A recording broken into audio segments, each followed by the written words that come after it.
Hi everyone, I'm Ava, and today I want to talk to you about things Americans might not expect when they move to the Netherlands. Recently, I celebrated 1 year of living in this tiny, wonderful country, but it has been quite a roller coaster ride. So today I thought I would share some things that were a bit of a surprise to me, things that I didn't expect when I, as an American, moved to the Netherlands about a year ago. Now, before I go into these things, this channel has reached a small milestone of 5,000 subscribers. Hooray! I wanted to take a moment and thank all of you who have subscribed, all 5,000 of you. This is a new milestone for this channel, and if you haven't subscribed and you're watching this video, go ahead and join us. Hit that button. What are you waiting for? Now, without further ado, let's get into the things that those unsuspecting Americans might not expect when they move to the Netherlands. The first thing that I wanted to talk about is the bank account problem. Now, I call it a problem because it takes quite some time to get a bank account when you move to the Netherlands. If you are American, this might be unexpected to you because this is how it works in the US. In the US, you walk in to a bank, you go up to the person working at the bank and you say, "Excuse me, bank person, I would like one bank account, please." And they give you that bank account right then and there. As long as you have an address, everything should be fine. Here in the Netherlands, you are going to need a BSN number, which is similar to a social security number or basically your ID for when you're in this country. And you need that before you can open a bank account. And this can take quite some time to obtain. So that whole time you are waiting without a bank account. Now, this shouldn't be a problem if you have your American bank account, right? Wrong. This is 100% a problem. Let me give you some scenarios that I experienced when I moved here that I did not expect to experience. One of those was grocery shopping. I love grocery shopping here. I've said this many times. I love that it is so efficient. Those self-checkout counters are the jam. But guess what? When you don't have a Dutch bank account, you cannot use those self-checkout counters. Your American credit or debit cards are completely useless at the Dutch grocery store. I can speak for the Albert Heijn at least. And in that case, you have to pay with cash.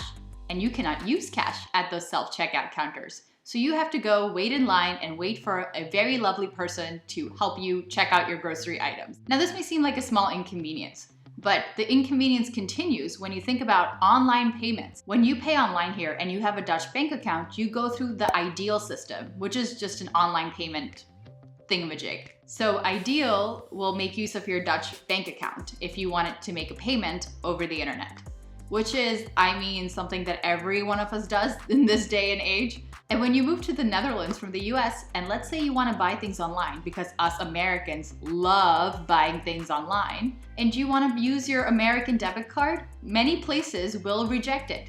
That's right, they won't let you enter your card information and will pay them your money. I just wanted to give them my money, but in many places, my transaction would just be rejected. It was like playing debit card roulette. You would see which websites would accept your debit card from the US or not. Good times. I don't miss them. You also do need to be able to make use of Ideal in order to get some of the fun stuff online. Like if you wanted to get a Cineville pass, which is the cinema pass here in the Netherlands, you will need to go through Ideal. You can't get it if you just want to use your American debit card. So you have to wait when you move here for the fun to begin. While you're not stuck without a Dutch bank account forever, I will tell you that little time that you have to wait can seem very, very long. Didn't realize I was addicted to online shopping until I had to go through this. Maybe it was a good thing. Anyway, not being able to get a bank account right away might be something that Americans who moved from the US to the Netherlands might not expect. The second thing that I wanted to talk about today is renting in the Netherlands. And renting in the Netherlands is insane. And I'm saying this as a New Yorker. I've lived in New York. I've lived in Washington, D.C. And let me tell you, renting is insane in New York and Washington, D.C. There are many places in the US where it is competitive and extremely ridiculously expensive to rent. So an American coming from these cities might expect that it would be easier in Europe. Well, not all parts of Europe per se. We just know how expensive it can be in the US. So I, for instance, thought that it wouldn't be so bad in Amsterdam or Utrecht. I was in for a surprise. There can also be a second type of unsuspecting American in this case. And that is the type of American who's from a place where it is extremely easy to rent. Now, I actually lived in Philadelphia before I moved to the Netherlands. And in Philadelphia, even though it is a big city with over 1 million people, 1.6 million to be exact. Well, 1.6 million people, and it is really easy to rent.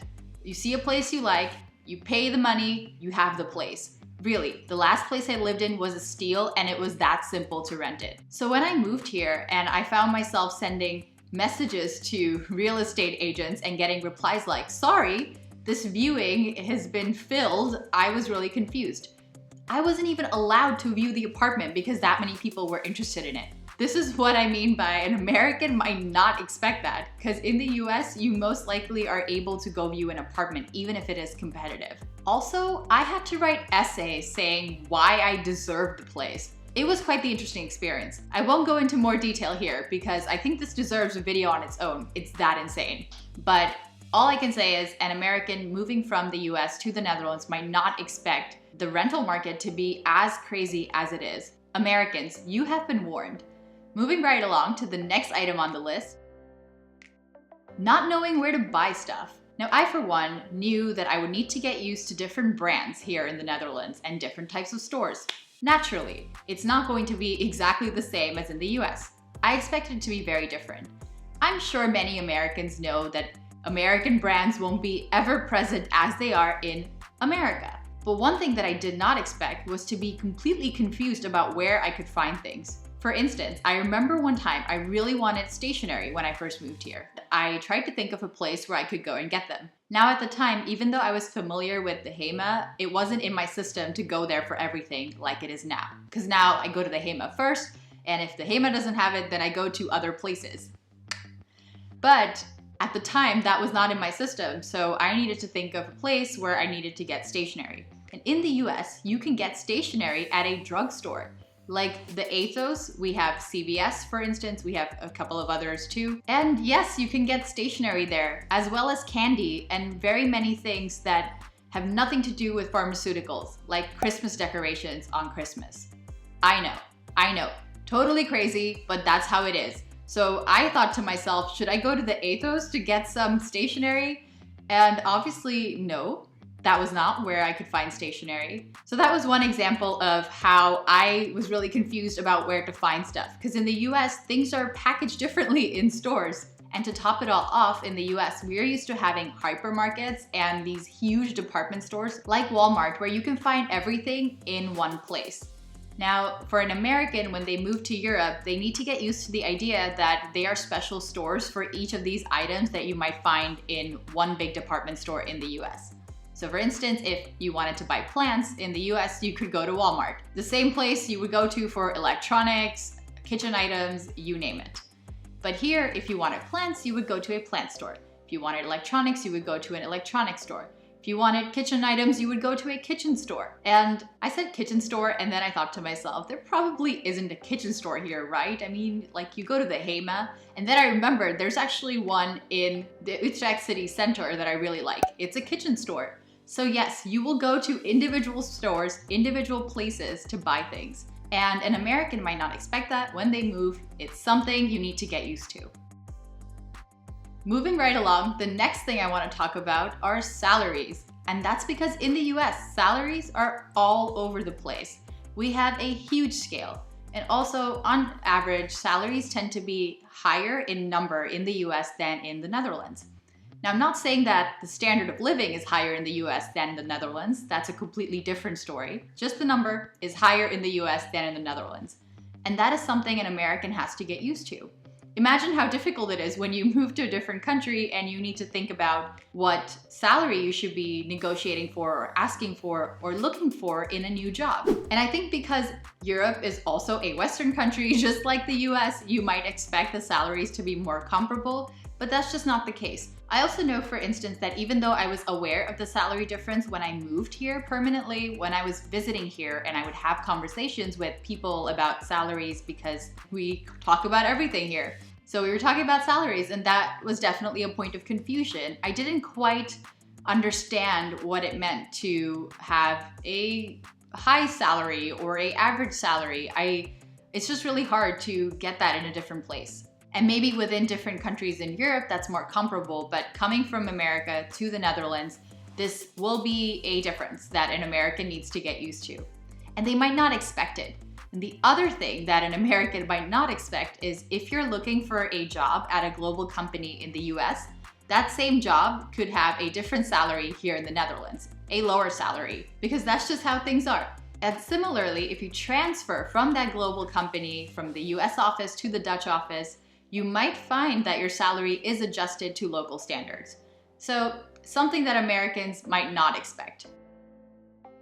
Now, in the same vein as salaries are taxes, which I wanted to talk about because taxes in the Netherlands are higher than that in the US. Now, I can't speak for all Americans, but I do know that we have this vague idea in the US that taxes are higher in Europe. We know that. But it is a whole other thing when you are experiencing the taxes being high in the Netherlands. Because it's really difficult to take this abstract concept of taxes being high and understanding what that translates to when you're looking at gross salaries and your net take-home salary.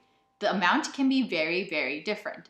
Now, in the US, the income tax is low. Forgetting the tax brackets for a second, you could be paying about 20 to 25% on your total income. Okay, so this is another abstract number, but I want to give you some examples in order to understand what that looks like and what it really means when people say that the taxes will really go up as your salary goes up.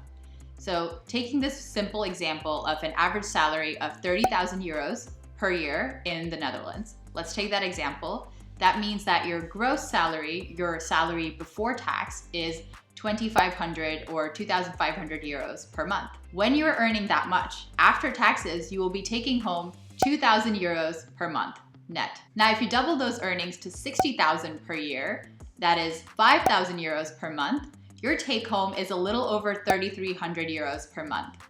That is not double 2,000. Double 2,000 is 4,000. 3,300 is much less than that. So you can really see how the taxes go up as your salary goes up.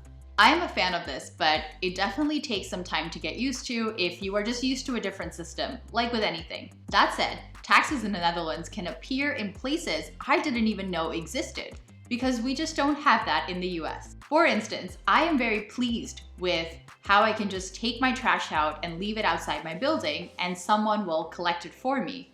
I think it's great. I think it does a great job in our society and community in keeping it clean and sanitary.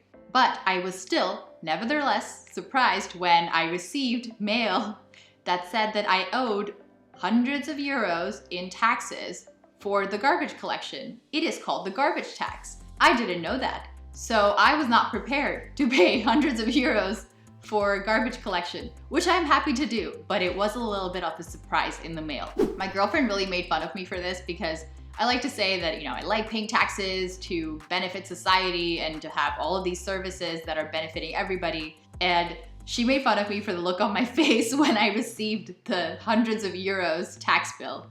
So, even for me, when I am pro paying taxes, it was a change. And finally, the last thing on this list is an actual surprise for Americans moving to the Netherlands, and that is holiday pay.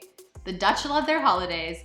In the Netherlands, you are encouraged to take time off, and one way in which that happens is through holiday pay.